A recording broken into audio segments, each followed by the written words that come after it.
ব্রাহ্মণবাড়িয়ার বিজয়নগর উপজেলার চান্দুরা গ্রামে গ্রামীণ ব্যাংকের শাখায় দুর্বৃত্তরা পেট্রোল ঢেলে আগুন দিয়েছে। ঘটনাটি ঘটেছে মঙ্গলবার দিবাগত রাত ২টার দিকে। ব্যাংকের জানালার কাচ ভেঙে ভেতরে পেট্রোল ঢেলে আগুন ধরিয়ে দেওয়া হয়। এতে ব্যাংকের আসবাব, গুরুত্বপূর্ণ নথিপত্র, গ্রাহকদের পাসকার্ড ও বিভিন্ন কাগজপত্র পুড়ে যায়। তবে ভল্টে রাখা টাকা বা বড় ধরনের কোনো আর্থিক ক্ষতি হয়নি। ব্যাংকের ব্যবস্থাপক কলিমুদ্দিন জানান, রাত ২টা ৫ মিনিটের দিকে নিরাপত্তা প্রহরী আগুন দেখতে পান এবং দ্রুত সবাই মিলে স্থানীয় লোকজনের সহায়তায় আগুন নেভানো হয়। পরে ফায়ার সার্ভিস ঘটনাস্থলে পৌঁছে পরিস্থিতি নিয়ন্ত্রণে আনে। তিনি আরও জানান, ব্যাংকের পেছনের রান্নাঘরের পাশে রাখা একটি চেয়ার ব্যবহার করে দুর্বৃত্তরা জানালার কাঁচ ভেঙে ভেতরে পেট্রোল ঢেলে পালিয়ে যায়। এ ঘটনায় ব্যাংক কর্তৃপক্ষ থানায় একটি সাধারণ ডায়েরি জিডি করেছে।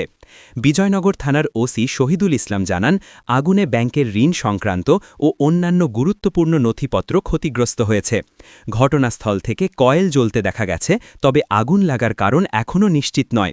পুলিশ বিষয়টি তদন্ত করছে এবং বর্তমানে পরিস্থিতি স্বাভাবিক রয়েছে।